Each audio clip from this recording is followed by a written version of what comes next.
le Seigneur veut nous parler de la vertu de la compassion. Est une disposition intérieure de Dieu qui le pousse à s'émouvoir de la souffrance humaine, à la partager et à agir pour délivrer et restaurer. C'est d'abord une force intérieure en Dieu qui pousse Dieu à compatir à la souffrance humaine. D'ailleurs, c'est ce qui l'a poussé à se souvenir de son alliance avec Abraham, Isaac et Jacob, en disant à Moïse, je t'envoie vers mon peuple qui souffre depuis près de 430 ans en Égypte.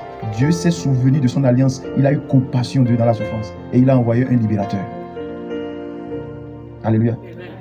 Et cette compassion ne s'est pas limitée seulement aux pitiés, mais ça a procuré la restauration, la solution à ce peuple-là. Amen. Que Dieu nous fasse miséricorde ce soir et que sa compassion agisse dans nos vies. La Bible dit que Dieu est compatissant, miséricordieux et lent à la colère. La compassion est l'un des attributs de Dieu aussi. Amen. Donc, quand on parle de la vertu de la compassion, c'est une disposition qui te permet de te soucier du bien-être des autres. D'abord, tu dois reconnaître et à soutenir leurs besoins quand ils sont en difficulté. Et aujourd'hui, cette vertu de compassion est rare dans les foyers, au sein des communautés, dans des églises, un peu partout. Il n'y a plus de compassion. Aujourd'hui, si quelqu'un souffre, la personne souffre pour lui-même. Et pourtant, nous portons Dieu. C'était possible qu'on porte Dieu et qu'on ne manifeste pas ses caractères. Déjà, même avant d'avoir même compassion à la personne, tu te dis, à quoi tu t'attends? Tu as peur du retour. Et on se dit, il faut que je me préserve parce que si je compatis, je risque de prendre le problème de la personne. Non, on a mal compris. Gloire à Dieu. La compassion, qui est une vertu de Dieu, est le fait de se soucier des autres. C'est d'avoir une sensibilité profonde aux souffrances d'autrui, qui se traduit dans un désir ardent d'agir pour les soulager, les guérir. C'est-à-dire, si tu as compassion pour ton frère ou ta soeur, ou pour une personne qui est malade, et que ta compassion ne t'amène pas à solutionner ce par quoi il est en train de passer, ce n'est pas encore une compassion. La compassion, cette vertu, te donne la disposition de te mettre à la place de la personne qui souffre. Tu ressens d'abord cette douleur. Et cela te permet de te lever, d'agir. Tu ne peux pas rester indifférent. Mais qu'est-ce qui se passe aujourd'hui? Nous sommes vraiment indifférents aux problèmes de chacun de nous. On se retrouve dans les communautés, on prie, bon la malin, chacun se débrouille. Oh, le salut est personnel. Oui, le salut est personnel. Mais le salut ne nous empêche pas de manifester les vertus de Dieu. Est-ce que nous avons compassion pour les âmes qui ne sont pas encore dans la bergerie? Si toi et moi nous sommes ici aujourd'hui, c'est parce que quelqu'un a intercédé pour nous et nous sommes là. Est-ce que toi tu intercèdes pour les âmes qui n'ont pas encore reçu Christ? Mais non.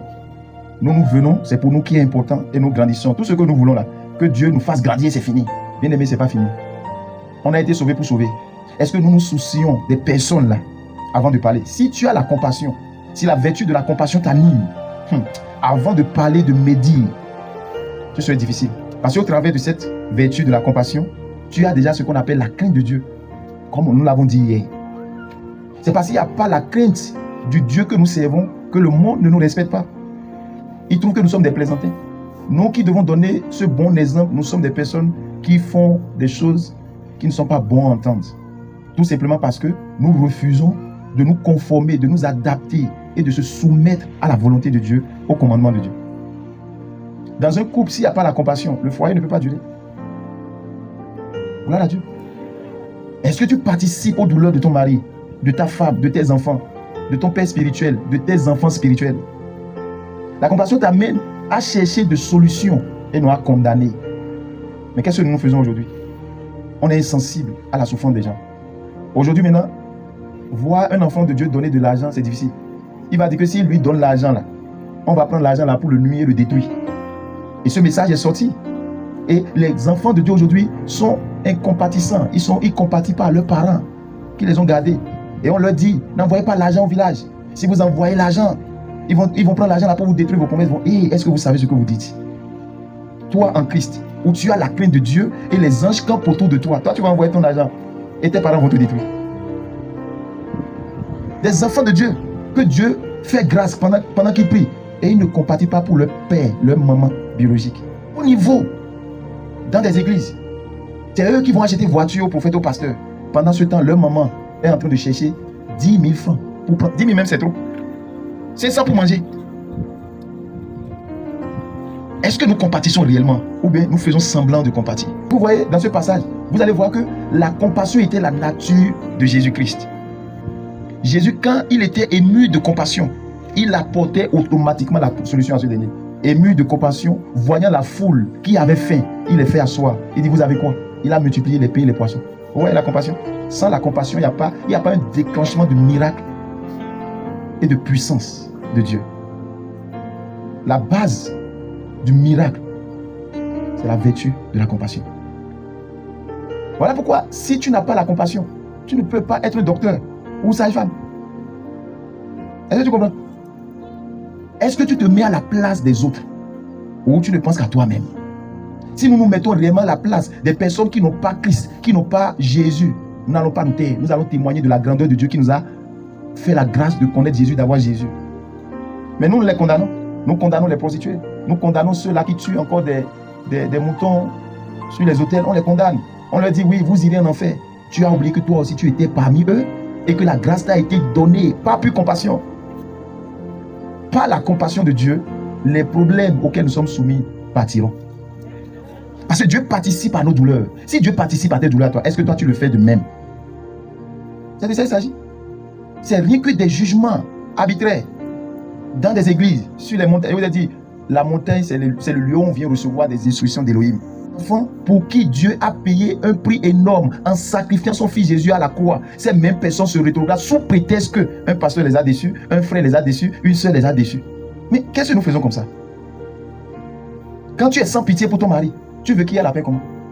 Jésus est ému de compassion. En latin, le mot compassion veut dire souffrir ensemble. En latin. En grec, il dit être pris aux entrailles. Voilà pourquoi il dit dans le livre de Ésaïe 49, le verset 15, une femme oublie-t-elle l'enfant qu'elle allait? N'a-t-elle pas pitié du fruit de ses entrailles? Quand il l'oublie, elle l'oublierait. Moi, je ne t'oublierai jamais. Je dis jamais. Tout le monde peut t'abandonner. Tout le monde peut te juger. Mais celui qui t'a créé à son image et à sa ressemblance a compassion de toi, te relèvera. Peu importe ce que tu as fait et qui t'a disqualifié du commun des mortels. Mais Dieu, lui, ne peut pas te rejeter à toujours parce qu'il sait de quoi tu es formé. La vertu de la compassion. Les vertus nous prédisposent déjà à une grande protection que nous-mêmes, nous ne savons pas. Et nous avons perdu cela. Un frère vient partager sa souffrance avec toi. Ça devient radio Nanto. Entonnoir. Gloire à Dieu. Et on se moque. Est-ce que c'est compati ça? Mais non. Non. Dites-moi où Jésus s'est moqué du fait que nous étions en train de baigner dans le péché, dans la souffrance. Où le diable était en train de nous torturer. Où le pouvoir du péché s'exerçait sur nous. Et on était presque, c'est-à-dire, tous mourants. Privés de la gloire de Dieu. Dieu ne s'est pas moqué parce que Dieu savait que l'homme animal qui nous poussait à agir était plus fort que nous. Et il fallait qu'il trouve une solution. Et cette solution, c'était d'envoyer son fils mourir pour nous. Crucifier l'homme animal pour nous donner sa vie en échange. Afin de récupérer sa créature, créée à son image et à sa ressemblance. Est-ce que tu te soucies au moins de tes employés, de tes enfants spirituels, de ton père spirituel? Mais non, on ne fait que penser à nous-mêmes. Voilà pourquoi on n'a pas de solution. Car lorsque la vertu de compassion s'active dans la vie de quelqu'un, la personne trouve automatiquement solution. Parce que la Bible dit que Jésus, ému de compassion, soulageait, guérissait. Donc sans compassion, il n'y a pas de miracle. Donc les miracles que nous faisons aujourd'hui, c'est sur la base d'orgueil, du vantalisme, du match vu. Mais non, pour le cas de Jésus, ce n'était pas ainsi. Et il est le maître, le modèle par excellence que nous devons tous imiter par la puissance du Saint-Esprit. Il le faisait parce qu'il avait compassion. Voilà pourquoi quand il guérissait quelqu'un, il ne le dit pas. Dieu l'a rejeté comment? Des messages de condamnation, de jugement, qui ne nous rapprochent pas de Dieu, au contraire, nous fait peur pour nous éloigner de Dieu. Non, nous devons avoir la vertu de la crainte. Et je vous l'ai dit, c'est pas avoir peur de Dieu. La crainte par amour t'amène à ne pas faire certaines choses. Il dit, lui ne t'abandonnera jamais, quelles que soient tes fautes. Mais parce que tu es tombé, tu as dit que Dieu t'a abandonné.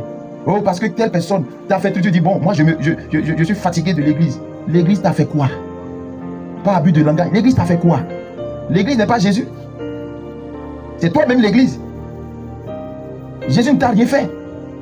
Jésus est mort pour toi. Il ne t'a pas condamné. Voilà pourquoi quand on l'a amené la femme qui a commis adultère, regardez Jésus. Jésus ne s'est pas soucié du caractère animal qui a poussé cette dame-là à commettre de la prostitution. Jésus est rentré dans sa peau et dit, ma fille, là, c'est sûr qu'elle est encore sous le pouvoir du péché. Mais qui d'entre vous n'a jamais péché? Dis-moi, qui l'a encore accusé? Personne. Donc, parce que Jésus était ému de compassion pour elle, elle est sauvée. Elle n'a plus jamais commis adultère.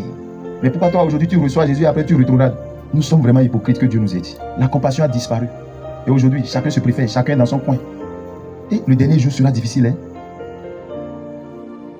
Le dernier jour, est-ce que je ferai partie de ceux-là qui vont louer le roi des rois demain? Dieu seul sait. Tu peux bien commencer et mal finir, tu peux mal commencer et bien finir. C'est la fin qui justifie. Que Dieu nous accorde la grâce de bien terminer. Amen. La course n'appartient pas à celui qui est fort ou celui qui est habile. Cela dépend de Dieu. Gloire à Dieu. Les enfants de Dieu aujourd'hui, il n'y a plus de compassion. Oh, on s'en fout. Un enfant de Dieu qui ne sait pas garder sa langue. Comment les païens vont se confier à nous? Nous sommes les premières personnes à aller parler des difficultés des gens. L'homme de Dieu a compassion de vous, il vous écoute. Il prie pour vous. Il vous supporte. Mais à son tour, personne ne compatit pour lui. Personne ne compatit pour lui. Oh, il est un homme de Dieu. Hein? C'est un ange. Il a été dans le ventre d'une mère comme toi, avant que Dieu ne l'appelle. Et on ne se met jamais à la place d'autrui. Voilà pourquoi nous déraisonnons. On n'a pas une raison saine. On ne réfléchit pas avant de parler. On n'a pas la tempérance, la vertu de la tempérance pour juger tel propos et tel propos avant d'apporter un jugement. Dès qu'on nous sait un vrai mensonge bien mentionné sataniquement, on consomme. Et c'est plus tard qu'on dit, ah, il m'avait menti. Et tu dis, à quoi bon d'avoir pitié des gens? À quoi bon de faire du bien? Car si je fais du bien, c'est la monnaie de singe que je reçois. Tu es sûr? Gloire à Dieu. Les veuves sont abandonnées. Les orphelins, pareil. Regardez l'église au temps des apôtres. La Bible dit qu'il n'y avait aucun indigent parmi eux. Pourquoi? Parce que tous avaient de la compassion. La Bible dit dans Romains 12, verset 15, il dit, pleure avec ceux qui pleurent. Réjouissez-vous avec ceux qui se réjouissent. Mais le chrétien, celui qui se réjouit, c'est lui seul Dieu a vu. Et d'autres même gardent le témoignage de Dieu pour leur vie parce qu'ils ont peur de le dire. Et eux-mêmes ne savent pas qu'ils sont en train de bloquer, de fermer le ciel sur leur vie.